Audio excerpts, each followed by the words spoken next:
안녕하세요. 머니 부모의 시사 머니사전입니다.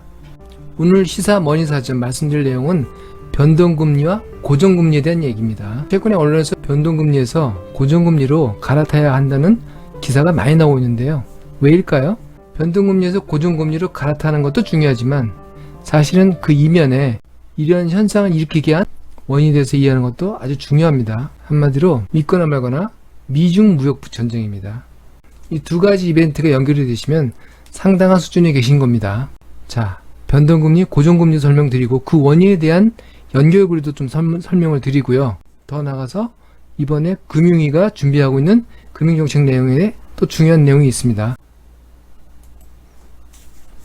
7월 23일에 금융위원회가 시장 환경 변화에 따른 주택금융 지원 방향이라는 것을 발표했습니다.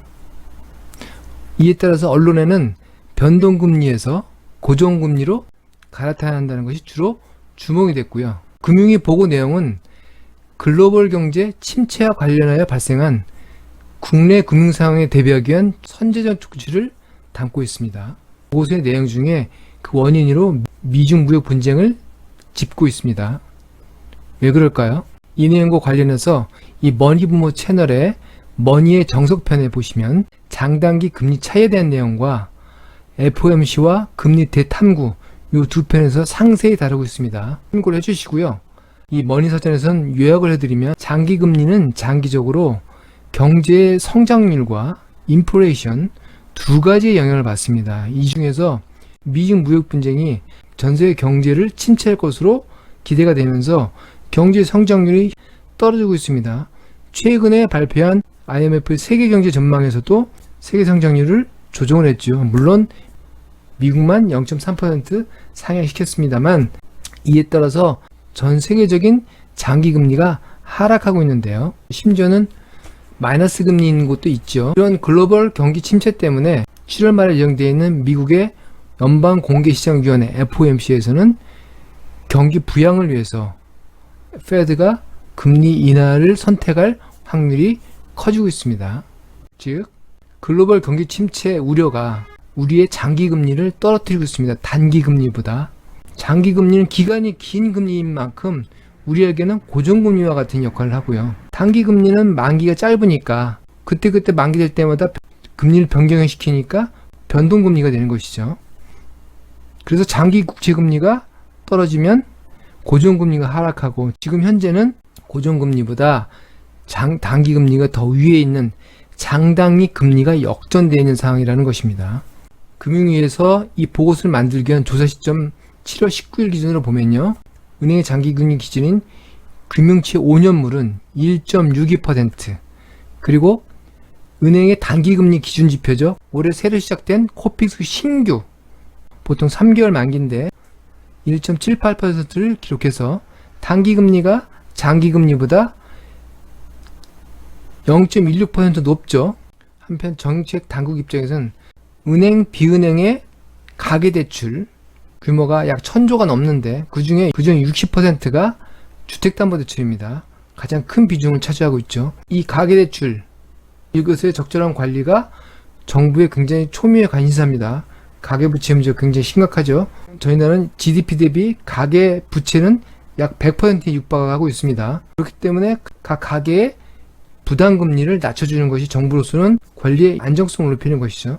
그래서 이번 기회에 8월 달에 기존의 변동금리 주담대 대출 한도 내에서 장기 낮은 금리로 바꿔탈 수 있도록 조치를 취하겠다고 하는 것이 이번에 금융위가 내놓은 대책의 핵심입니다. LTV, 주택가격 대비 총부채, 그 다음에 DTI, 소득 대비 원리금 상환 비중 70%, 60%까지 상향시켜서 대환에 문제가 없도록 하겠다는 것입니다. 한번 대출자가 원리금 상환액으로 대략 16만 4천원 정도 혜택을 볼 것으로 계산을 하고 있습니다. 그리고 또 하나 관심이 가는 것은 전세자금의 반환 보증 프로그램을 정부에서 보완하겠다고 합니다. 최근에 부동산 과열시에 갭 투자가 성행을 했는데요. 이 갭 투자 결과로 역전세, 집주인이 전세를 줄 수 없는 상황이 돼서 도피하는 이런 상황이 발견되고 있다고 합니다. 그래서 선제적인 조치로 주택금융공사가 먼저 전세입자에게 전세금을 반환해주고 집 주인에게 주택금융공사가 전세금을 회수하는 프로그램을 만들겠다고 합니다. 현재는 전세대출자금 보증하고 이 전세금 반환보증 보험이 별개로 되어 있어서 보험료를 따로따로 내서 보험료가 굉장히 높은 문제 때문에 별로 반환보증 프로그램을 이용하지 않았던 것 같아요.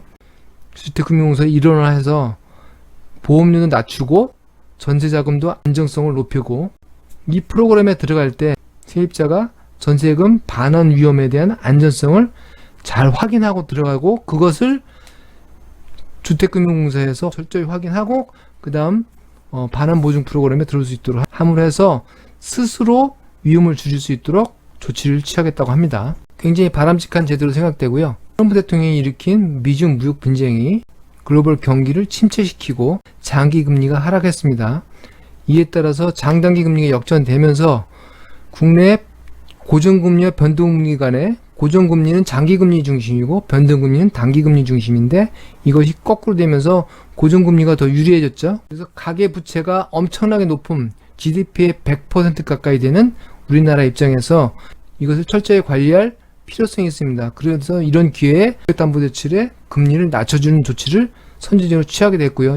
또 주택시장의 안정성을 위해서 전세입자 자금을 안정성을 높여주는 조치로 반환보증 프로그램을 시행을 했습니다. 굉장히 좋은 조치를 금융위원회에서 선제적으로 시행했습니다. 이를 통해서 여러분들은 세계경제 화랑이 오면 금리 인상 가능성이 높아지고, 세계경제가 불황이 오면 금리 인하 가능성이 온다는 것을 여러분들이 아셔야 될 필요가 있습니다.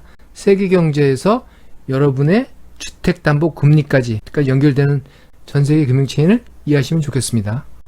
감사합니다. 머니부모의 머니사전 여기까지입니다.